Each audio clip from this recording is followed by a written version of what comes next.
16 કારણ ભાવના cassette number 37 તારીખ 30/9/99 શ્રી દેવચંદભાઈ.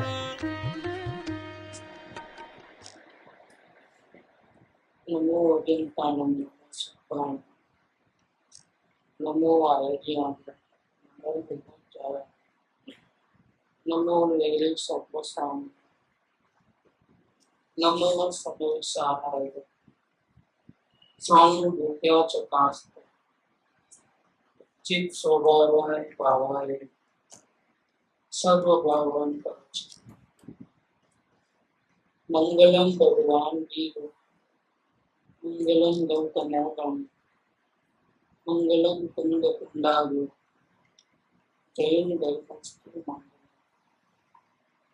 सर्व मंगल मंगल सर्व कल्याण कारकम दानम सर्व धर्मान जैनम जयतु शासन ओंकार बिंदु संयुक्त नित्यं ध्यायन्ति योगिनः आमोदं मोक्षदं चंद्र ओंकाराय आचार्य समदभद्र आचार्य देवरचित श्री रत्नकरण श्रावकाचार्य, इसका छठा भावना अधिकार है। उस पर पंडित सदासुखदास कासलीवाल जी की टीका है। 16 कारण भावना के विषय में 13वीं भावना है और प्रवचन भक्ति भावना है। प्रवचन भक्ति भावना माने तो भगवान की वाणी से जो विश्व का स्वरूप बताया गया है वो सब शास्त्रों में भर दिया गया है। 12 14 पूर्व के शास्त्र में वो आचार्य देवों ने बहुत मेहनत करके शास्त्र लिखे हैं, ज्ञानी पुरुषों ने भी लिखे हैं। इनमें 3 लोक का वर्णन होता है। इसके अलावा अब आगे पढ़ते हैं कि आगम में क्या क्या होता है। पहले तो बताया 6 द्रव्य, 7 तत्व, 9 पदार्थ, इनके द्रव्य गुण परिणति, ये 3 काल संबंधी वर्णन देता है। इसके अलावा तीनों लोक का स्थान आदि का वर्णन देता है। अब आगे कहते हैं संसार से उद्धार करने वाले। जो मूल टॉपिक है आगम का वो ये है कि हमारी बंधन अवस्था कैसे छूट जाए, संसार कैसे छूटे, जन्म मरण कैसे मिटे और रत्नत्रय क्या स्वरूप क्या है। सम्यक दर्शन, सम्यक ज्ञान, सम्यक चारित्राणी, जो मोक्ष मार्ग है, जो मुक्ति का मार्ग है, वो कैसा होता है और उसके प्राप्त होने का उपाय क्या है। अज्ञानी जीव किस प्रकार से इस मार्ग में प्रवेश करता है, इसका वर्णन परमागम में है ही। प्रवस्थ पने में श्रावक धर्म की जघन्य, मध्यम, उत्कृष्ट चर्या का तथा श्रावकों के व्रत, संयम आदि व्यवहार और परमात्म प्रवृत्ति का वर्णन प्रवचन से ही जानते हैं। जो मुमुक्षु है वो ज्ञानी के आचार विचार कैसे होते हैं उसको क्या पता लगता है, वो तो खुद ज्ञानी बना नहीं है। तो बनने से पहले आगे की दशा कैसी होती है और ज्ञानी को भी श्रावक की दशा कैसे होती है, मुनियों की कैसे होती है, वो कैसे पता चलेगा। उस स्थान में वो आया तो है नहीं अभी, तो फिर वो वहां तक पहुंचने के लिए मोक्ष मार्ग में सभी आएंगे। मुमुक्षु से लेकर के फिर ज्ञान दशा आएगी, फिर श्रावक दशा आएगी, फिर मुनि दशा आएगी, फिर परमात्मा दशा आएगी। इसमें इतने स्टेज तो पार करने पड़ते हैं। तो शुरुआत कहाँ से करना मोक्ष मार्ग की, प्रवेश कैसे करना ज्ञान दशा का, इसके बाद क्या होता है वो सबका पता कैसे लगेगा। ये सब का पता जीव को प्रवचन से लगता है। आगम से, आगम पढ़ने से बस पता लगता है। ग्रह के त्यागी मुनिराजों के महाव्रत आदि 28 मूल गुण और 84 लाख उत्तर गुण। मुनिराज जो गुण के भंडारी होते हैं, ऊपर ऊपर से दिखने वाले 28, लेकिन अंदर में कितने रहते हैं उत्तर गुण। उत्तर माने पर्दे के पीछे कितने 84 लाख उत्तर गुण रहते हैं। हाँ, हम अभी वो लेवल में नहीं पहुंचे हैं, इसलिए हमारे तो दोष ही समझना। हाँ, क्योंकि वो दशा नहीं आई है। जो गुण प्रकट नहीं हुए इसका मतलब क्या है कि दोष हाजिर है। अभी कितना आगे बढ़ना है। आप मुनियाद की बात सुनो और पंच महाव्रत 28 मूल गुण है, इसमें एक का ही पालन करके दिखाओ, 28 में से एक का ही पालन करके दिखाओ। क्योंकि वो गुण कहाँ से प्रकट हुए हैं, ये कोई बाजार में मिलते हैं क्या? ये गुण कोई बाजार में थोड़े मिलते हैं। या कोई गुरु की भक्ति करे से गुरु थोड़ा दे देता अपने में से निकाल करके लो ये भैया गुण थोड़े। ये भगवान की भक्ति करने से थोड़े मिलते हैं गुण। ये गुण निकले कहाँ से आए? पैदा पैदा कहाँ से हुए ये सब? जब मुनिराजों के उत्तर गुण 84 लाख होते हैं तो आत्मा में कितने होंगे? क्योंकि ये गुण तो आत्मा की आराधना करने से प्रकट हुए हैं। देखो, तो मुनिराज की ये हालत है तो फिर आगे परमात्मा की क्या हाल? वो अनंत गुण प्रकट हो गए उनके, आत्मा के अनंत गुण है, सबके सब प्रकट हो गए। मुनिराज को 84 लाख तो प्रकट हो गए मुनिराज की अवस्था में। क्यों? कि 3 कसाय की चौकड़ी है, इतना राग द्वेष नहीं है उन। कल को हमारे हाथ में चर्चा एक जन से हुई तो वो बोला कि अभी तो हम राग द्वेष मिटना तो असंभव है। बोला हमारा टारगेट ही नहीं है राग द्वेष मिटाने का, अभी तो संपूर्ण राग द्वेष मिटाने का टारगेट नहीं है। हाँ, परमात्मा बनना है, संपूर्ण सुखी होना है, लेकिन उसका भी एक क्रम रहता है ना। नहीं, अभी हम डॉक्टर नहीं बन सकते। भैया तुम कैसे बनोगे? तुम केजी नर्सरी में ही नहीं आए। तो बनना है, बात बराबर, लेकिन अभी से एकदम एक साथ में करना है तो नहीं होने वाला है। ज्ञान दशा के बाद भी राग द्वेष रहते हैं, लेकिन वो अप्रत्याख्यान, प्रत्याख्यान और संजलन रहते हैं। तो आज का सभी प्रकार के राग द्वेष खत्म करने की कहाँ बात है? अब शुरुआत तो करो। आत्मा का दर्शन होते ही अनंत मंदिर राग द्वेष चले जाएंगे। आप शुरुआत करो, फिर धीरे धीरे श्रावक बनोगे तब 2 कसाय की चौकड़ी होगी, फिर और आगे बढ़ोगे तो 3 कसाय की चौकड़ी होगी। जितना कसाय मिटेगा, जितना राग द्वेष मिटेगा, आत्मा की आराधना करते करते उतने गुण प्रकट होते जाएंगे आत्मा में। ये 84 लाख उत्तर गुण कोई हिसाब किताब काम नहीं करे अपना। फिर वो जहाँ रहते होंगे वहां में, जो जंगल में जो बड़े बड़े शेर वगैरह रहते हैं, हिंसक प्राणी जो देखते ही खा जावे अपने को, वो बिल्कुल शांत कैसे होते हैं? और मुनियाज के आजू बाजू में जैसा कि कुत्ते बिल्ली घूमते हैं ना, ऐसा घूमते हैं। देखो ये क्या वजह है? उनको डर नहीं लगता है, मुनियाज को उनका डर नहीं लगता है, और उनको मुनियाज का डर नहीं लगता है। बड़े बड़े अजगर जहाँ रहते हैं कुछ नहीं करते मुनियाज को। क्यों? पूर्व भाव का वैरी कोई होवे और इसी प्रकार से आयुष्य खत्म होना है तो उपसर्ग होंगे क्या? तो वो तो समझ के ही निकले हैं। जब घर से बाहर निकले ना तो समझ के ही निकले कि जब मेरा आयुष्य खत्म होगा तो कोई ना कोई निमित्त मिल जाएगा मेरे, तो उसको कोई बचा नहीं सकता है। कि मैं घर में रहूंगा ना तो भी वो सर पा करके घर में दस लेगा। क्या? क्योंकि जिस निमित्त से मरना है वो तो मरना ही है। तो घर से जब निकले हैं तब आत्मा की इतनी शक्ति बढ़ा करके निकले हैं कि कुछ नहीं होने वाला है। ये सब कर्माधीन है। जितना भी हमारा सांस लेना है, खाना है, उठना है, बैठना है, चलना है, घूमना है, ये सब में पूर्व कर्म का उदय निमित्त पड़ता है, तभी ये होता है। तो फिर ये तो ऑटोमेटिक होने वाला है, तो फिर हम क्यों बेकार का उसमें सर खपा लेवे और क्यों हमारा समय वेस्ट करे? हम तो पूरा ध्यान केदार लगावे आत्मा की आराधना करने में। बस आत्मा की आराधना करते जाओ, अंदर से गुण प्रकट होते जाएंगे और राग द्वेष के दोष मिटते जाएंगे। एक आत्मा की आराधना करने से पूरी लाइन सेटअप होती है, और एक आत्मा को भूलने से पूरा मामला बिगड़ जाता है। आत्मा को भूल करके पूजा करो, भक्ति करो, व्रत करो, दया करो, दान करो, बिल्कुल जीरो, इसका रिजल्ट जीरो है। और आत्मा की आराधना करते हुए जो कुछ भी करो आप मोक्ष मार्ग में आगे बढ़ने के लिए, सबका फल अच्छा ही आने वाला है। मोक्ष मार्ग में प्रगति होती है। तो ये बात बताया है कि ग्रह के त्यागी मुनिराजों के महाव्रत आदि 28 मूल गुण, मूल मतलब मेन, ऊपर ऊपर से भी दिखाई देवे ऐसे, और पीछे छुपे हुए उत्तर 84 लाख गुण होते हैं। स्वाध्याय, ध्यान, आहार विहार और सामायिक आदि चारित्र, उनकी चर्या का, उनका धर्म ध्यान, उनका सुकल ध्यान, इन सब का, और सलेखना मरण की समस्त चर्या, इनका वर्णन कहाँ से मिलेगा? अपने को जानने को कैसे मिलेगा? ये प्रवचन से मिलता है। इतनी सारी जानकारी हमको आगम से मिलती है। देख लो ये आगम, अपने को पता ही नहीं था कि 84 लाख गुण होते हैं मुनिराज। फर्स्ट टाइम ये समझ में आ रहा है अपने को कि इतने गुण ये कहाँ से आए? आत्मा की आराधना करने से स्वयं आए परिणति के अंदर। ये किसने बताया? ये आगम ने बताया हमारे।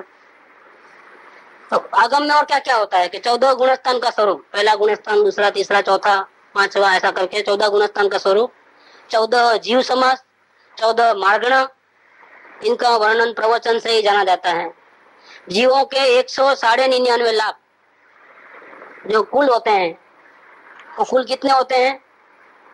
ये जो योनि बोलते हैं ना, वो 84 लाख है। 84 लाख जाति बोलते हैं, योनि बोलो जाति बोलो, मतलब माँ जो होती है वो जाति के रूप में, और पिता का होता है कुल होता है। तो 84 लाख योनि बोलो या 84 लाख जाति बोलो, एक ही बात है।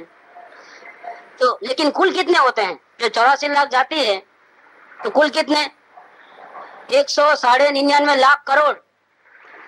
और 84 लाख नहीं है, वो कितने हैं? जो कुल जो बोलते हैं पिता का जो, वो तो और भी ज्यादा होता है, 199 करोड़ कुल। 84 लाख जाति के योनि स्थान, ये सब कहाँ से जानने को मिलेंगे? प्रवचन के माध्यम से जानने को मिलेंगे। 4 अनुयोग, द्रव्यानुयोग, चरणानुयोग, कर्णानुयोग और प्रथमानुयोग। 4 शिक्षा व्रत, 3 गुण व्रत तथा 4 गतियों के भेद, स्वर्ग, नरक, मनुष्य और तिर्यन। सम्यक दर्शन, सम्यक ज्ञान, सम्यक चारित्र का स्वरूप भगवान के कहे आगम से ही हम जानते हैं, बाकी हमको क्या पता है ये क्या चीज है सो। तो इसका कारण क्या है कि हमने कभी जानने का प्रयत्न भी नहीं किया है। बाहर की उपाधि इतनी रहती है पूर्व कर्म के कारण, उपाधि संयोग की। सुबह उठे तो आत्मा कहाँ सुनता है? सुबह उठे तो ब्रश करो, चाय पियो, नहाओ धो, उधर जाओ इधर जाओ, कामकाज को याद करो, यही। जब हमारी ये हालत है तो जिसको खाने को भी बराबर नहीं मिलता होगा उसका क्या हाल होगा? और रात को जब सोता होगा तो दूसरे दिन क्या खाएंगे उसकी चिंता करके सोता है। रात को नींद भी नहीं आती होगी उसको बेचारे को, और सुबह उठे तो फौरन निकल पड़ता है खाना कहाँ ढूंढना, क्या करना। नौकरी मांगे तो नौकरी नहीं मिलती है पढ़े लिखों को। गरीब घर में कोई माँ बीमार है, बाप बीमार है तो दवा दारू करने के पैसे नहीं है, तड़पते रहते हैं। बहन होती है शादी लायक, उसकी शादी नहीं कर पाते हैं। लोगों को जो जो परेशानियां हैं संसार के, ये अपने को नहीं है इसलिए अपन आराम से बैठे हैं, लेकिन तो संसार का जो चक्कर चल रहा है, सुबह सुबह आकर के फाइनेंस वाले आकर के धमाटी करके, नहीं 5 बजे ही, अभी बेचारा उठा नहीं होगा बिस्तर में से, और डराने धमकाने गुंडे को लेकर आ जाते हैं, पैसा किधर है लाओ, आ जाना ऑफिस में। उसको गालियां देते हैं सबके सामने, पड़ोसियों के सामने। ये क्या है ये सब चक्कर? वो बेचारा कैसे खाता होगा, कैसे जीता होगा, किस झुंपड़पट्टी में रहता है, उसकी क्या हाल है? नहीं मेरा पैसा चाहिए, किस्त क्यों नहीं आई टाइम पे? देखो अब उनकी क्या हालत होती है, ये हमने कभी जानने का प्रयत्न नहीं किया। बोले ऐसा जानने जाओगे तो फिर धंधा ही नहीं कर पाओगे। वास्तव में जो जिसका जो बिजनेस है वो इस प्रकार से करना ही पड़ता है। लेकिन बात ये चलती है कि कितने लोग दुखी हैं संसार के अंदर, कितने। अब इसमें से टाइम निकाल करके आत्म शांति के लिए सब आगम का अभ्यास करना बहुत मुसीबत वाली बात है। हमारी आधी जिंदगी जो गई अभी तक की, उसमें कितने शास्त्र हमने पढ़े होंगे, नहीं टाइम किधर है? और अगर टाइम निकला तो समझ में नहीं आएगा। अगर टाइम भी अगर हमारे पास है, समझ लो कि सुविधा है, तो दुनिया में और बहुत सी चीजें हैं जो पढ़ने लिखने की है। लोग सबको पढ़ाई खत्म हो गया 80 पोस्ट में होने के बाद, आजकल कंप्यूटर का युग है तो हमको कंप्यूटर सीखना है। 50 साल की उम्र में अब नया सीखने को जा रहे हैं कंप्यूटर का ज्ञान, क्योंकि वो तो अभी अभी आया। हम बच्चे पढ़ते थे तब स्कूल में, तब तो कंप्यूटर था नहीं। तो संसार का पूरा नॉलेज तो लेना ही चाहिए, इसलिए वो अच्छी प्रैक्टिस चल रही है। खाता पीता है बिल्कुल बराबर है, कमाता जमाता है, अब पढ़ने की कमाने की कोई जरूरत नहीं है, सब सेटअप है। नहीं अभी कंप्यूटर का ज्ञान लेना है। देखो ये ज्ञान नहीं लेना है, आत्मज्ञान का करने का विधि नहीं समझना है। अभी वो तो इंटरनेट आएगा, फिर क्या क्या आएगा वो सब का मालूमात करना है दुनिया भर का। क्या करोगे? आपका नॉलेज, आपकी रिद्धि, आपकी सिद्धि, आपका नाम धाम, शरीर, कुटुंब परिवार सब कहाँ रहने वाला है? इसी दुनिया में रह जाने वाला है। आप अकेले जाने वाले हो, कोई साथ आने वाला नहीं। लेकिन भविष्य की, मरने के बाद की यात्रा हम कैसे करना, कहाँ जाएंगे, वहां सुख से रहेंगे कि नहीं रहेंगे, कुछ पता धंधा नहीं। इसीलिए हमारी जिंदगी शास्त्र का अभ्यास किए बिना चले गए। अब तक हमने पढ़ा ही नहीं कोई शास्त्र आदि। इतनी जानकारी पड़ी है, दुनिया भर की जानकारी घर बैठे पढ़ सकते हो, कहीं जाने की जरूरत नहीं। लेकिन समय नहीं मिलता है। उलझन में फंसे हुए लोगों को कहाँ से समय मिलेगा ये सब पढ़ने करने का? लेकिन आगम का तो बहुत बड़ा उपकार है। इसमें और भी जो बातें आती है वो 12 भावना, जो अनित्य भावना, असरण भावना, अध्रुव भावना, ये सब अन्यत्व भावना, एकत्व भावना, ये जो भावना रहती है, ये 12 प्रकार की भावना कॉमन सब्जेक्ट है। ये सभी शास्त्र में लगभग होती ही है, इसमें भी है अलग से। हर शास्त्र में कुल आचार्य देव, महान आचार्य देव ने भी ये 12 भावना का लिखावट किया है। तीर्थंकर भी जब दीक्षा लेते हैं तो 12 भावना का चिंतन वहां भी करते हैं। 12 भावना पे 12 प्रकार के तप, 12 प्रकार के अंग, 14 पूर्व, 14 प्रकीर्णक, इनका स्वरूप आगम से ही जाना जाता है। अब ये जो 14 पूर्व, 12 अंग, इसकी जो नाम थाम श्लोक वगैरह की अपने को कहाँ जानकारी थी? नाम भी पहली बार सुने कि ऐसा इतना भगवान के आगम में दिव्य ध्वनि में से इतना निकला है, पहली बार नाम भी पहली बात मालूम। प्रथम आचारंग सूत्र है, दूसरा ये सूत्र है, तीसरा ये कहाँ पता था हमारे? ये सब कहाँ से मिला? ये आगम से मिला हमारे जानने को। उस सर्पिणी अवसर्पिणी काल का चक्र, इसमें 6 काल के भेद, उसमें पदार्थ की परिणति के भेदों का स्वरूप, ये सब आगम से ही जाना जाता है। कुलकर, चक्रवर्ती, तीर्थंकर, बलदेव, वासुदेव, प्रतिवासुदेव इत्यादि की उत्पत्ति, प्रवृत्ति, धर्म तीर्थ का प्रवर्तन, चक्री का साम्राज्य, वासुदेव आदि के वैभव, परिवार, ऐश्वर्य आदि आगम से ही जानने में आते हैं। कि कितना बड़ा फर्क पड़ता है बताऊं आपको मैं। रामायण का एक विषय है, सीता को रावण लेके जाता है और रावण तो अर्ध चक्रवर्ती था, विद्याधरों का राजा था, आकाश में भी उड़ सकता था, बहुत सिद्धियां थी उसके पास।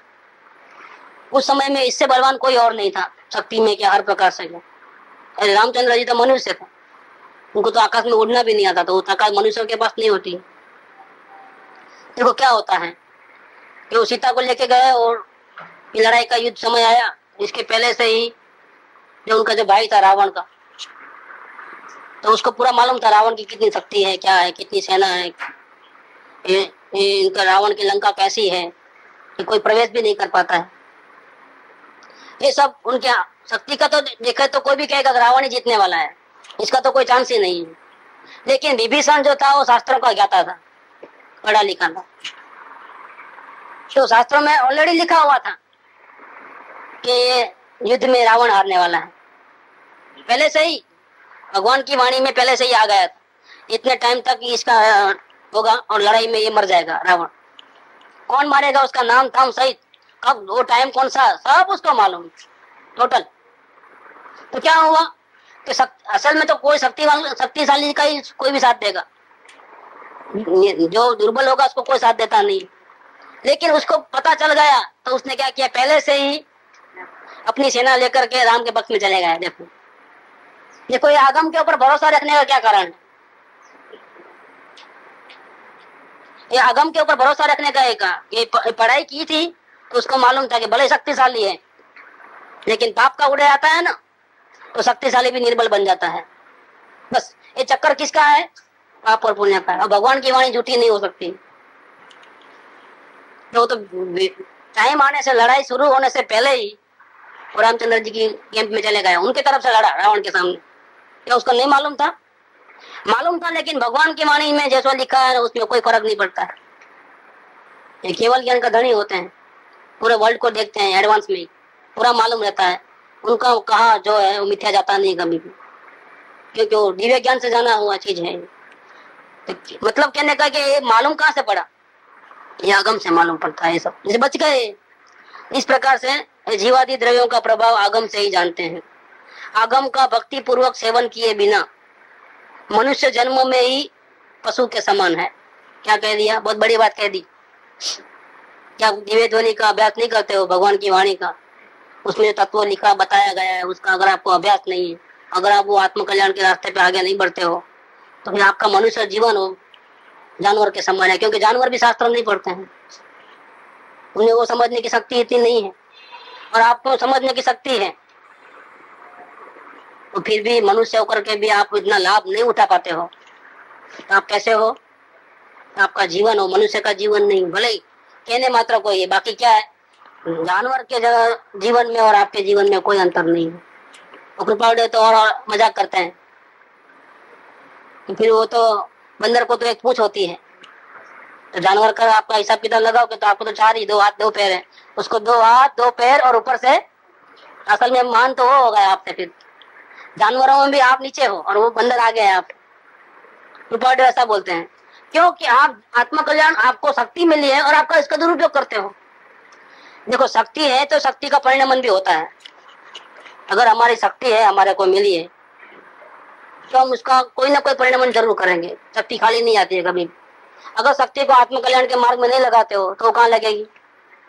तो 5 इंद्रियों के भोग विलास में, कमाने दमाने में, उसमें लग जाएगी। तो आत्म कल्याण के मार्ग पे चलेगी तो फायदा ही फायदा होगा आत्मा का, और उधर चले गई तो कहीं ना कहीं तो लगने वाली है। अगर आप भगवान को नहीं देखते हो तो किसी और को जरूर देखते हो। देखो, तो बिना राग देश के तो रहने वाले नहीं। आप मंदिर में नहीं बैठे हो तो दुकान में, घर में, कहीं बैठे हो और कुछ ना कुछ करते होंगे उठा पटक। ये तो खाली बैठने वाला नहीं है माइंड। अब क्या होगा कि शक्ति तो है आपके पास, अगर उसको सही जगह डाइवर्ट नहीं किया तो क्या होगा, तो खोपड़ी उल्टी चलने वाली है और नुकसान तो अपना होने वाला है। तो जानवर इस मामले में अपने से आगे क्यों है? क्यों? हमारे पास शक्ति ज्यादा है तो हम दुरुपयोग ज्यादा करते हैं, और जानवर के पास शक्ति कम है तो दुरुपयोग भी उनका कम है। जो कोई बच्चे होते हैं तो फिर वो थोड़े दिन साथ में रखते हैं, बाद में क्या है, तुम किधर मैं किधर, मोह माया है उनको। कुछ बच्चों को पढ़ाना लिखाना, ये बड़ा करना, दुखी होना सुखी होना, कुछ है पंचायत उनको। कुछ उनका कोई घर बार है, कोई ममत्व है कि मेरा घर, मेरा संपत्ति, मेरा खजाना, मेरी प्रॉपर्टी, कोई इनकम टैक्स सेल टैक्स है उनको? कुछ कपड़े धोना करना कुछ भी नहीं। कितना शक्ति कम है तो मोह माया भी इस प्रकार से कमी रहती है, और हमको सब हाजिर रहता है। तो देखो एक एक चीज में क्या होता है फिर, जूते से, चप्पल से लेकर के, टूथब्रश से लेकर के, कितनी चीजों की हमको पराधीनता सहन करनी पड़ती है। अब हिसाब किताब लगाना कि कितने चीजों के बिना हमको नहीं चलता है। ये लिस्ट देखोगे और एक बाजू मुनियाज को देखोगे तो एक भी चीज नहीं होगी वहां पर। देखो मुनियाज का और हमारा हिसाब किताब लगा लेना, चप्पल से लेकर के, टूथब्रश से लेकर के, फिर वो सेविंग सब दे लो आप, टोटल इसका पूरा हिसाब लगाना, इसके बिना हमको नहीं चलता है। उधर मुनियाज का जीवन रख लेना, उनको हजाम की जरूरत नहीं पड़ती, वो हाथ से ही कैश क्लोज कर लेते हैं। देखो ये पराधीनता कितनी कम है। जीवन में कितना, वो भी मनुष्य है, हम भी मनुष्य हैं, फिर जीवन में अंतर क्या है? मुनिराज की क्या बात करें, हम ज्ञानियों की बात लेवे तो भी बहुत बड़ा फर्क पड़ता है। वही माता जी का जीवन आप कैसेट में देखे होंगे, उन्होंने कैसी आराधना की, कैसा जिंदगी जिए। उनका तो मोक्ष निश्चित हो गया था ना, उनको जाति स्मरण ज्ञान में भी आ गया, अपना मोक्ष निश्चित है। तो मोक्ष निश्चित होने के बाद क्या करना, खाओ पियो मजा करो, अब तो कोई फर्क नहीं पड़ने वाला है, भगवान की वाणी में आ गया है। खुद को भी जाति स्मरण ज्ञान में पक्का हो गया कि महोत्सव क्यों नहीं करे भैया। ये तो उनका क्या हाल बना है जीवन का, इतना जानने का। 18 साल 20 साल की उम्र में उनको पता चल गया, आत्मज्ञान भी हो गया, जाति स्मरण ज्ञान भी हो गया, भगवान क्या कहते थे वो मालूम हो गया, कितने भाव के बाद मोक्ष जाना है फिक्स है, सब मालूम हो गया है। अब तो फ्री हो जाओ ना, अब तो क्या की चिंता, अब क्या की आराधना करना है, अब तो जो होगा सो अपने आप फिक्स ही है। इसके बावजूद भी उनका जीवन देखना कैसा है, ये कैसे में देखोगे तो मालूम पड़ेगा। सुबह 4-5 बजे से शुरू होता है, रात को 12 बजे तक। इतनी वृद्धावस्था में भी 3-4 घंटा, वो भी सोते कहाँ होंगे। वो टाइम में बताया नहीं, वीडियो कैसेट नहीं बताया, बाकी तो वो बीच में भी नहीं सोते होंगे। दिन रात वो आत्मा का गोलन चलता है, देव गुरु शास्त्र और आत्मा, इसके अलावा कोई बात नहीं। कैसा जिंदगी, ये अप्रमादी जीवन है, निरंतर साधना वाला जीवन है, जागृति वाला जीवन है। कैसी जिंदगी रहती है, कैसे कैसे भाव निकलते हैं, कैसे कैसे वचन निकलते हैं आत्मा में। एक एक वचन निकले तो हम गोली के जैसा लग जाए, लेकिन यहाँ सामने हम पत्थर के बने हुए हैं तो हमको कहाँ से लगेगा। योग्यता के बिना ज्ञानियों के वचन हृदय में कैसे उतरेंगे, उतरते ही नहीं है।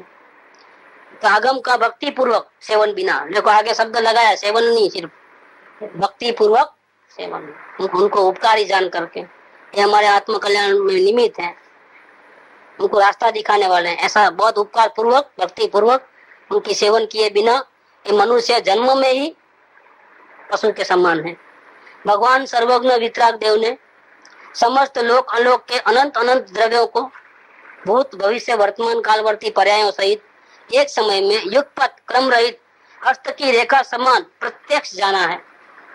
उसी सर्वज्ञ कथित समस्त वस्तु के स्वरूप को 7 रुद्धि और 4 ज्ञान के धारी गंधर्व देव ने 12 अंक की रचना की है। तो दिव्य ध्वनि सुन करके गंधर्व देव 7 रुद्धि वाले थे और 4 ज्ञान के धारी थे। सबसे ज्यादा मैक्सिमम 4 ज्ञान होते हैं, फिर बाद में केवल ज्ञान होता तो 1 पे आ जाते वापिस। तो जितना दुनिया में सबसे ज्यादा ज्ञान किसको होता है, गंधर्व देव को होता है, क्योंकि 4 ज्ञान होते हैं।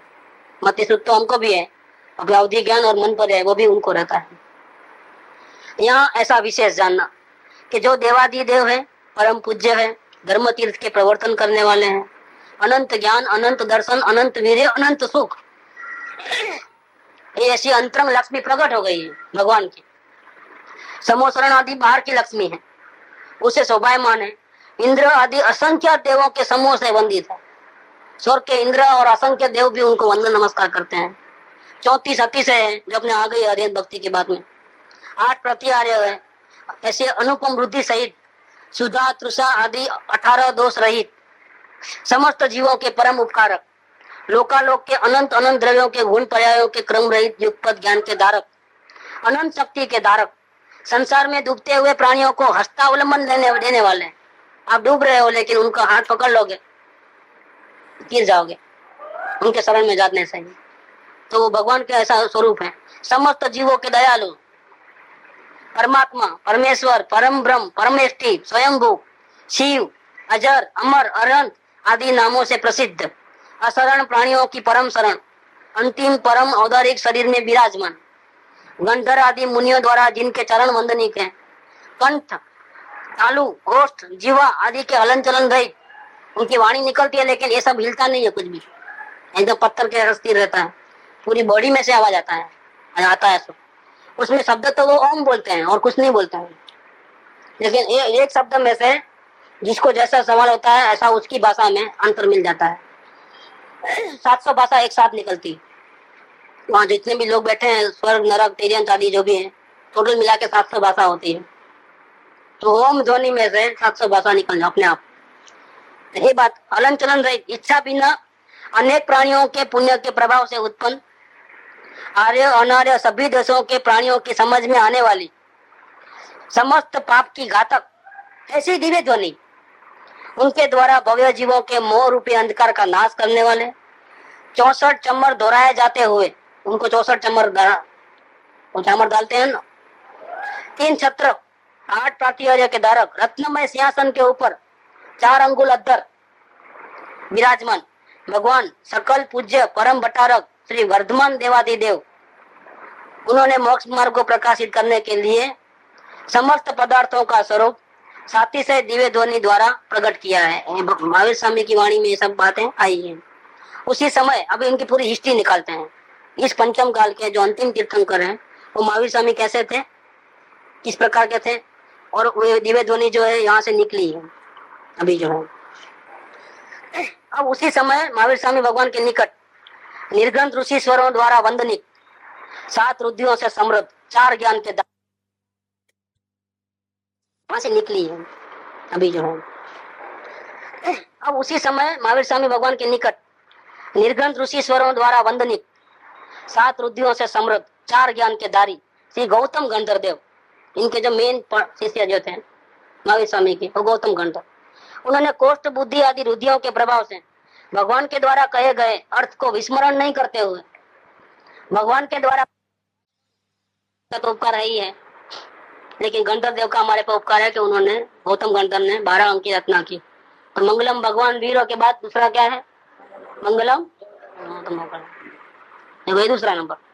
जब चतुर्थ काल के 3 वर्ष और 8 माह 15 दिन बाकी रह गए थे, तब श्री वर्धमान स्वामी निर्वाण को प्राप्त हुए, उनका मुक्ति हो गई, वो सिद्ध परमात्मा हो गए। अब उनकी दिव्य ध्वनि नहीं निकल रही, तब दुनिया को कौन समझाएगा कि विश्व का ये स्वरूप है, कोई केवली तो रहा नहीं। बाद में महावीर स्वामी की दिव्य ध्वनि खिलती थी। पश्चात 62 वर्ष तक महावीर स्वामी जाने के बाद जो केवल ज्ञानी थे, उसमें पहले गौतम स्वामी को केवल ज्ञान हुआ, बाद में सुधर्मा आचार्य देव को, और तीसरे जो थे वो जम्बू स्वामी। ये महावीर स्वामी जाने के बाद 62 वर्ष तक वर्ल्ड का जो हिसाब किताब जैसा महावीर स्वामी बोलते थे वैसा ये भी बोलने लगे केवल ज्ञान होने के बाद। तो लोगों को मालूम पड़ने लगा इन 3 केवलियों ने केवल ज्ञान के द्वारा समस्त प्ररूपणा की। जो महावीर स्वामी कहे गए थे वही का वही ज्ञान इन तीनों को क्रम से आते गया और सब लोग दुनिया को बताते गए। लेकिन उनके बाद अब तो कोई बताने वाला नहीं था, तो उसके बाद केवल ज्ञान होने का अभाव हो गया। उसके बाद क्रम से विष्णु, नंदी मित्र, अपराजित, गोवर्धन और भद्रबाहु, ये 5 मुनिराज हुए क्रम से। पहले वो, बाद में वो ऐसा करता था।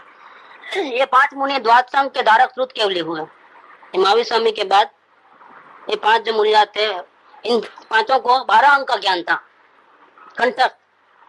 ये लब्धि के बिना याद नहीं रहता है। इतने शास्त्रों इतने श्लोक कैसे याद रहते हैं, लेकिन उनको याद रहता। तो ये श्रुत केवली थे। उनका समय क्रम से कुल 100 वर्ष का रहा। 62 साल के बाद और 100 साल तक ये सब पांचे हुए हैं। उनके समय में केवली भगवान के समान ही पदार्थों का ज्ञान और प्रयोजन रही। क्यों? ये केवल ज्ञान प्रत्येक जानते हैं, और ये कैसे जानते थे? परोक्ष। लेकिन ज्ञान उतना उतना होता जितना उनको था, उतना ही। अब ये पांचों के बाद ये भद्रबाहु अंतिम 5 में श्रुत केवली में। इसके बाद विशाख आचार्य, प्रोष्ठिला आचार्य, क्षत्रिय आचार्य, जयसेन आचार्य, नागसेन आचार्य, सिद्धार्थ आचार्य, कृतिसेन आचार्य, विजय आचार्य, बुद्धिमान आचार्य, रुंगदेव और धर्मसेन आचार्य, ये 11 परम निर्ग्रंथ मुनीश्वर 10 पूर्वों के धारी थे। उनको इतना याद नहीं था। 12 अंक, 12 अंक नहीं, 11 अंक का ज्ञान नहीं था उनको। जो 12वां अंक था उसमें जो 14 पूर्व थे, उसमें से सिर्फ 10 पूर्व का उनको याद था। वो ज्ञान कम हो गया। देखो, उनके पास वो लब्धि नहीं थी कि जो श्रुत केवली के पास होती है। श्रुत केवली को 12 अंक का ज्ञान, 12 अंक में सब आ गया। लेकिन इनको तो 11 अंक का ज्ञान तो खत्म ही हो गया था ही नहीं। जो 12वां अंक में जो 5 प्रकार बताए थे, उसमें से भी उनको कितना ज्ञान था? 14 पूर्व में से सिर्फ 10 पूर्व का ही ज्ञान रहा। देखो, ये 11 परम ग्रंथ मुनीश्वर 10 पूर्वों के धारी क्रम से कुल 183 वर्ष में हुए। ये 11 के 11 183 साल के अंदर हो गए। उन्होंने भी ये मार्ग की प्ररूपणा की, मतलब आत्म कल्याण का मार्ग बताया लोगों को। इसके बाद नक्षत्र, जयपाल, पांडुनाम, ध्रुवसेन, कंसाचार्य, ये 5 महामुनि 11 अंक के ज्ञान के पारगामी अनुक्रम से 220 वर्ष में हुए। उन्होंने भी यथावत प्ररूपणा की। उसके बाद सुभद्र, यशोभद्र, महायश, लोहाचार्य, ये 5 महामुनि 1 अंक के ज्ञान के पारगामी अनुक्रम से 118 वर्ष में हुए। इस प्रकार भगवान महावीर जिनेन्द्र के निर्वाण प्राप्त करने के पश्चात 683 वर्ष तक अंगों का ज्ञान रहा। कम से कम 1 अंक का ज्ञान तो है ऐसे। इसके पश्चात इस काल के निमित्त से बुद्धि, वीर्य आदि की मनता होते जाने पर श्री कुनकुन आदि अनेक निर्ग्रंथ वितरागी मुनि अंक की वस्तुओं के ज्ञानी हुए। कुनकुन भगवान को भी 1 अंक का ज्ञान नहीं था। जो समय आदि लिखे हैं, 1 अंक से कम ज्ञान था उनको। वे बाद में हुए। उन्हीं की परंपरा में श्री उमा स्वामी हुए, जिन्होंने मोक्ष शास्त्र लिखा। ऐसे पाप से भयभीत, ज्ञान विज्ञान संपन्न, परम संयम गुण मंडित गुरुओं की परिपाटी से श्रुत के अविच्छिन्न अर्थ के धारक वितरागियों की परंपरा चली आई।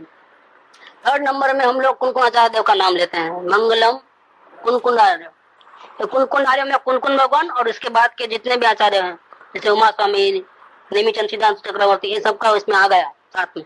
लेकिन प्रमुख नाम एक लिया गया श्लोक के अंदर, कौन सा? कुनकुन आर्य। ऐसे पाप से भयभीत, ज्ञान विज्ञान संपन्न, परम संयम गुण मंडित गुरुओं की परिपाटी से श्रुत के अविच्छिन्न अर्थ के धारक वितरागियों की परंपरा चली आई। उनमें श्री कुनकुन स्वामी ने समय सार, प्रवचन सार, नियम सार, पंचाष्टिकाय, अष्टपाउट आदि से लगाकर अनेक ग्रंथ बनाए हैं, जो आज प्रत्यक्ष पढ़े जा रहे हैं। देखो, ये हमारा उपकार है। और कानी स्वामी ने भी लिखा है कि जगत का कोई अनुपम भाग्य है कि समय सार रह गया, उसका नाश नहीं हुआ है। ये शास्त्र इतना महान शास्त्र है कि वो जीवंत है, आज अपने को पढ़ने को मिलता है। 2000 साल पुराना वो शास्त्र आज तक जीवित है, और उसका अभी तो घर घर पहुंच गया है सबके किताबें मुल्क में। तो ये जगत का बहुत सौभाग्य है, क्योंकि आत्मज्ञान प्राप्त करने की जो मूल विधि है उसमें अच्छी तरह से बताई गई है। आत्मा को प्राप्त करने की विधि, जो वेद ज्ञान विधि बोलते हैं वो। इसलिए प्रवचन सार आदि भी बहुत से शास्त्र हैं जिसमें पूरे दुनिया भर का नॉलेज है इसके अंदर। इन ग्रंथों की विनय पूर्वक आराधना करना, इसका नाम प्रवचन भक्ति है। अब हमको क्या करना है कि ये जो शास्त्र हमारे को सौभाग्य से मिले हैं, तो उनका अत्यंत विनय पूर्वक आराधना करना। आराधना करना मतलब क्या? कि उनको पढ़ करके जितना अपना आत्म कल्याण कर सके, इस प्रकार से उनकी आज्ञा को उठाना।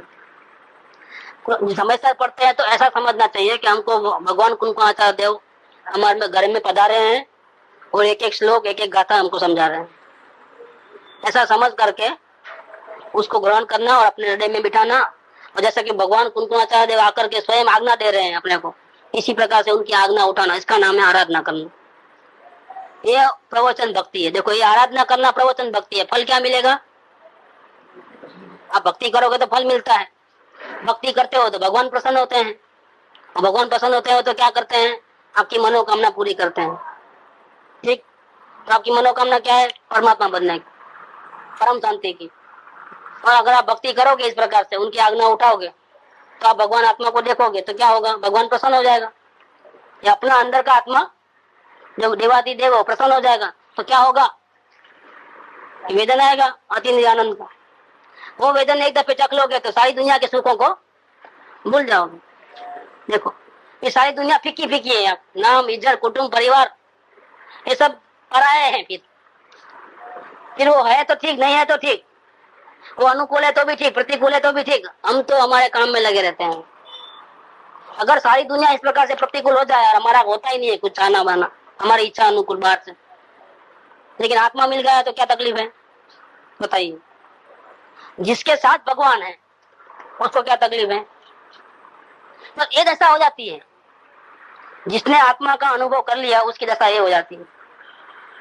इसको फिर वो चाह मिट जाती है कि हम बाहर में प्रतिकूलता नहीं आवे, अनुकूलता ही रहे, संयोग बराबर मिलते रहे, इज्जत मिट्टी में न मिले, पैसा बहुत मिले, शरीर अच्छा रहे, वो सब खत्म मामला। ये सब पराधीनता चले गई, किसको देखने से, एक आत्मा भगवान को देखने से अंदर।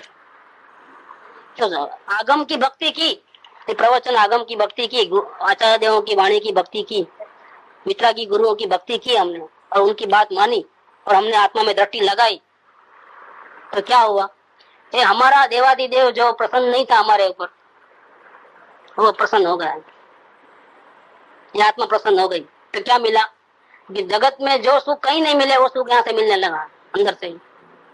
वो सुख मिलते हुए सारे जगत की जो बुद्धि थी हमारी, इसके बिना नहीं चलेगा, इसके बिना नहीं चलेगा, वो खत्म हो गया। अब कैसे भी वो दिन काट रहे हैं।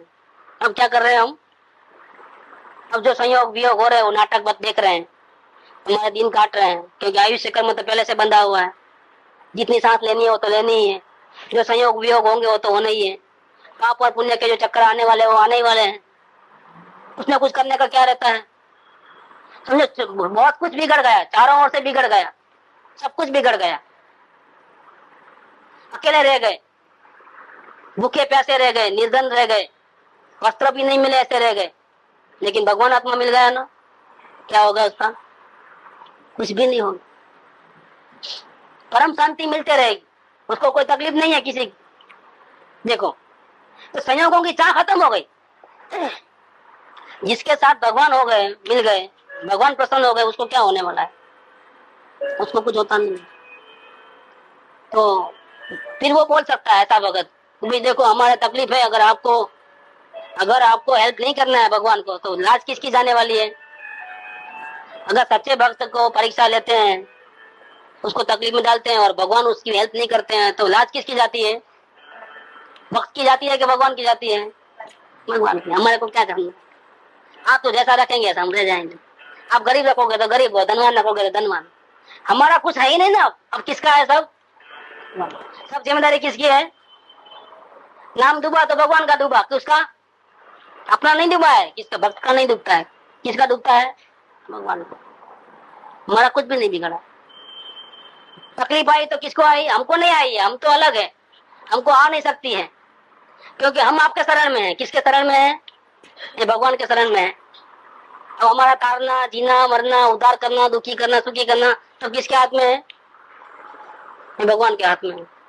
अगर कुछ भी गड़बड़ हुई तो उसका जिम्मेदारी किसकी है, अब भगवान की। भक्त को कुछ भी नहीं है। ये भक्ति से कितना बोझा कम होता है, बोझा बिल्कुल नहीं भक्ति करने वाले को, अभिमान नहीं, क्योंकि भक्ति करने वाले को अभिमान नहीं होता है। देखो फायदा क्या होता है भक्ति का, बोझा सर पे नहीं, अभिमान बिल्कुल नहीं, दुर्गुण बिल्कुल नहीं, और फायदा कितना, पूरा का पूरा फायदा, क्योंकि उसको घर में ही भगवान पधार लिए। उसने ऐसी निष्काम भक्ति की कि भगवान को आना पड़ा। अब भगवान कब तक नहीं देगा दर्शन, कब तक नहीं देगा, कब तक रूठे रहेगा। जब भक्त ने कुछ चाहना ही नहीं, कि कुछ मांगा नहीं, सिर्फ भक्ति करने में रह गया, शरण भाव में रह गया, जैसा वो बोले भगवान ने जो आज्ञा किया आचार्य देव ने, वैसा अपने आत्मा की भक्ति करने लगा, वहीं उपयोग लगाने लगा, तो भक्त तो आत्मा कब तक छिपा रह सकता है बताइए। दर्शन देना ही पड़े, ऐसा नियम है। जो 100% निष्काम भाव से अपने आत्मा में दृष्टि लगाता है और अंश मात्र भी दोष नहीं रहते हैं, क्योंकि भक्ति में तो दोष है ही नहीं।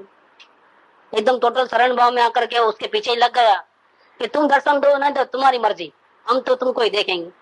कब तक छिपा रहेगा वो? ये तुम्हारी मर्जी है, वेदन देना नहीं देना, आनंद देना नहीं देना, हम तो वो भी अपेक्षा नहीं रखते हैं। समय दर्शन हो जाए तो अच्छा, हमको नहीं अपेक्षा है भैया, हमको किसी से लेना देना क्या है? तेरे रहते हुए हम समय दर्शन की क्यों महिमा करें? तो तुम्हारी मर्जी, तुम नहीं देना है तो मत दे, लाज किसकी जाती है? भगवान।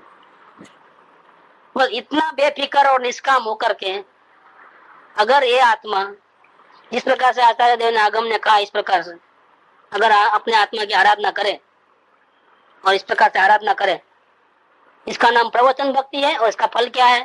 परम आनंद है, सारे दुखों से मुक्ति है। ये समझ लो आप, इतना बड़ा फायदा हो जाने वाला है। ये दर्शन मात्र से 84 लाख योनि के जितने भी जो बीज है ना, जन्म मरण के, खत्म पूरे। कितनी जाति थी? 84 लाख योनि, और कुल कितने थे? 199 लाख करोड़। सब मामला खत्म, फिनिश। अब जन्म मरण का बीज जल गया, अब जन्म मरण होने वाला नहीं। किसको देखने मात्र से? आत्मा को देखने मात्र से।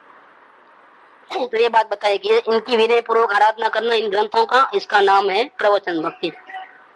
अब आचार्य उमा स्वामी ने क्या बनाया है? उन्होंने 10 अध्यायों में तत्वार्थ सूत्र बनाया है।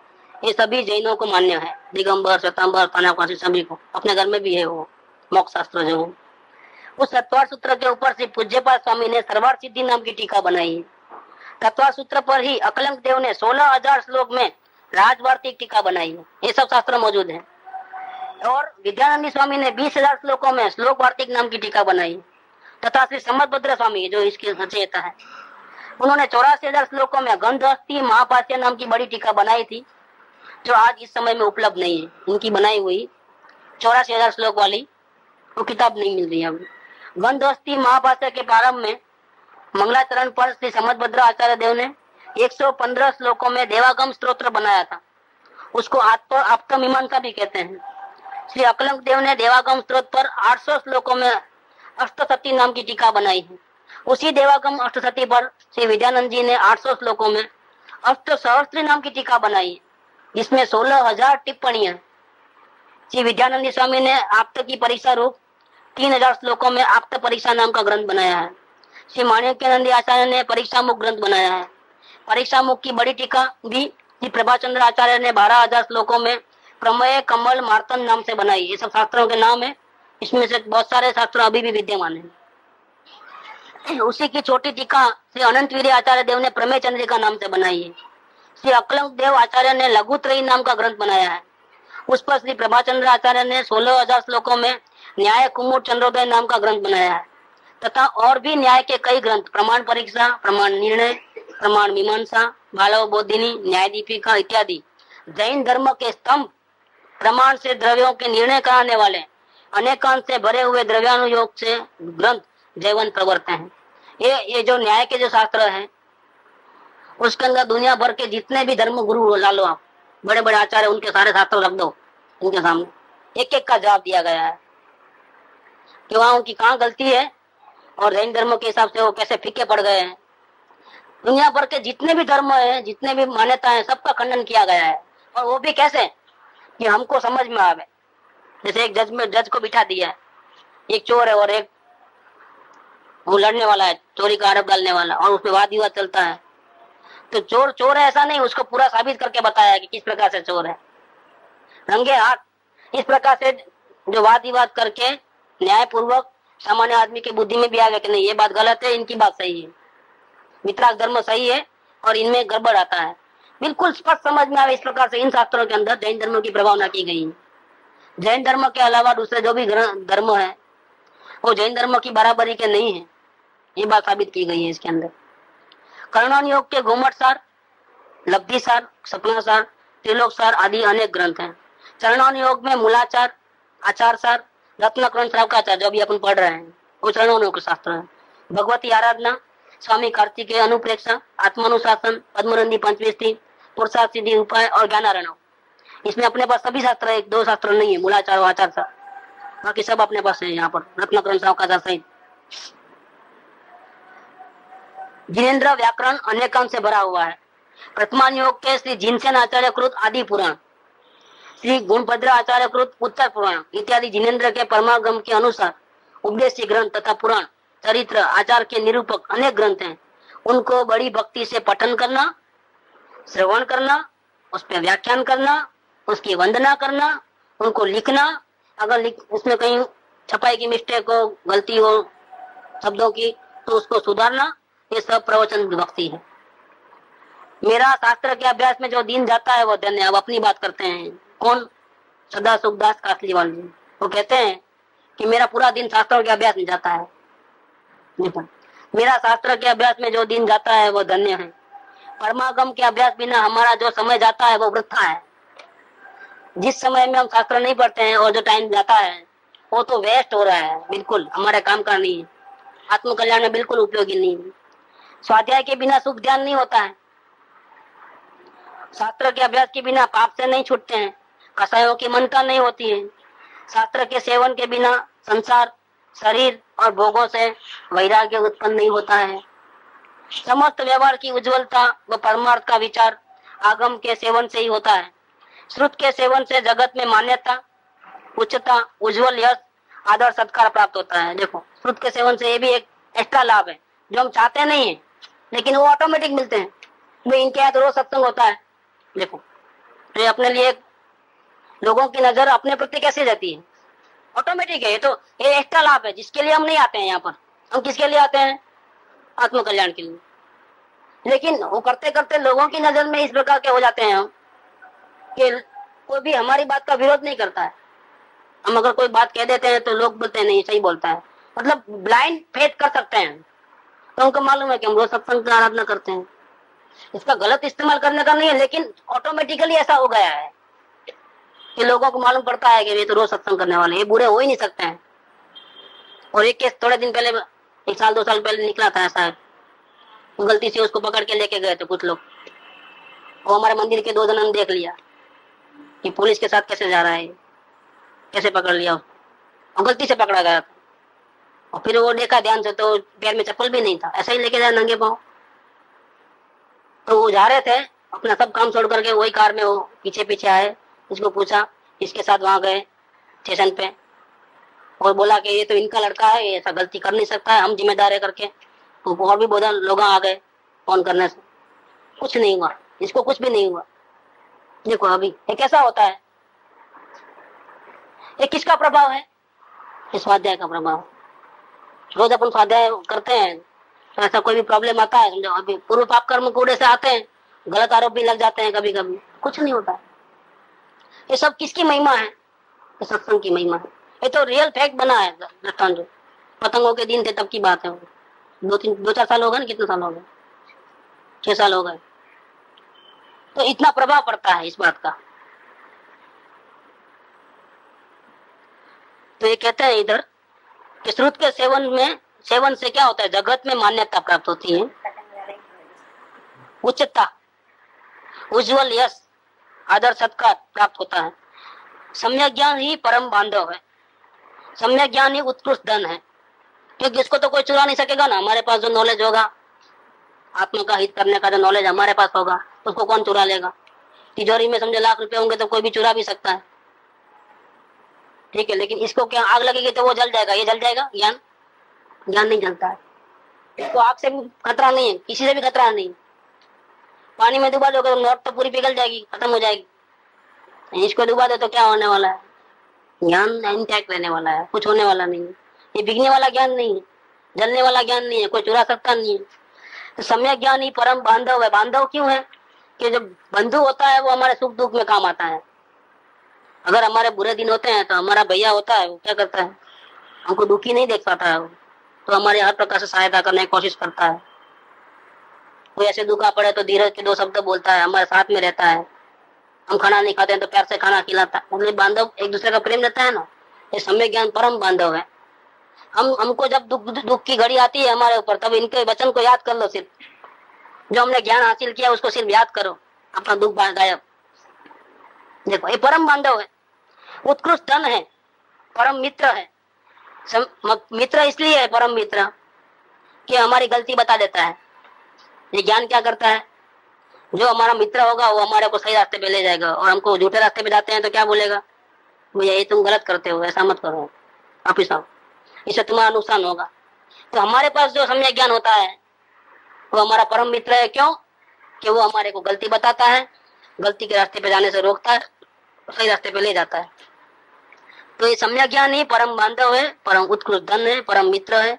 सम्यक ज्ञान अविनाशी धन है। दूसरी संपत्ति तो इस भव पूर्ति है, और ये ज्ञान होगा वो क्या होगा, दूसरे भव में भी हमारे साथ में चलता है। स्वदेश में, परदेश में, सुख अवस्था में, दुख अवस्था में, आपदा में, संपदा में परम शरणभूत यह सम्यक ज्ञान ही है। स्वाधीन अविनाशी धन ज्ञान ही है। इस प्रकार से इसीलिए शास्त्रों के अर्थ का ही सेवन करो, अपनी आत्मा को नित्य ज्ञान दानी करो। ये ज्ञान किसको करना है दान? पढ़ पढ़ के किसको मिलने वाला है इसका लाभ? अपने को मिलने वाला। अपने आप को दुखी तो हम है, और समझ नहीं है तो दुखी है। तो समझ कहाँ से लेते हो? यहाँ से लो, और अपने आप को सुखी करो दान दे करके। तो अपनी आत्मा को नित्य ज्ञान दान ही करो, अपनी संतान को तथा शिष्यों को ज्ञान दान ही करो। ज्ञान दान देने के समान करोड़ धन का दान भी नहीं है। ये गुरुदेव को इतने पुण्य क्यों? जबरदस्त, क्योंकि लाखों जीवों को समझाने का काम करते हैं। तीर्थंकर का जीव ऐसे बनते हैं कि हम अकेले मार्क्स में नहीं जाएंगे, हम सबको लेके जाएंगे, सबका कल्याण हो। और सिर्फ बोलना एक बात है, और प्रैक्टिकल में 45 साल तक सुबह दोपहर शाम व्याख्यान करना, अंतिम समय तक उसके लिए आहार विहार करना, गांव गांव जाना, हर जगह उनके निमित्त से दिन मंदिर बनना, पाठशालाएं खुलना, घर घर शास्त्रों का पठन पाठन हो जाना, कुछ भी समझ में नहीं आया तो सीधा यहाँ आकर के प्रश्न करना, उनका जवाब देना, ये सब क्या है? सब लोगों का कल्याण हम बोलते हैं, और वो प्रैक्टिकल में मेहनत करते हैं। तो तीर्थंकर का जीव कैसे बनते हैं? ऐसे ही बनते हैं। तो करोड़ रुपए का धन का दान करो तो तीर्थंकर नहीं बन सकते। और इसमें ज्ञान दान देने से धन तो मद उत्पन्न करता है, विषयों में उलझाता है, दुर्ध्यान कराता है, संसार रूपी अंधकूप में डुबाता है। अतः ज्ञान दान समान अन्य कोई दान, पैसे का दान तो कोई वैल्यू नहीं है, क्योंकि वो तो विषय कसाय में भी खर्च कर सकता है। लेकिन ये ज्ञान दान ऐसा है कि विषय कसाय में जाते ही आपको रोक लेगा कि भैया नहीं जाना है, इधर ही रहो, वहां डेंजर है।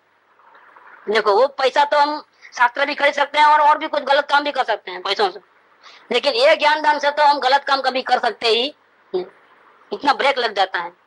हम आगे थोड़ा पैराग्राफ ले गए, टाइम भी अपना पूरा हुआ, कल ले लेंगे, कल इसका एंड हो जाएगा। सुख धाम अनंत सुसंत चही, दिन रात रहे तद ध्यान मही। प्रशांति अनंत सुधामय जे, प्रणमो पद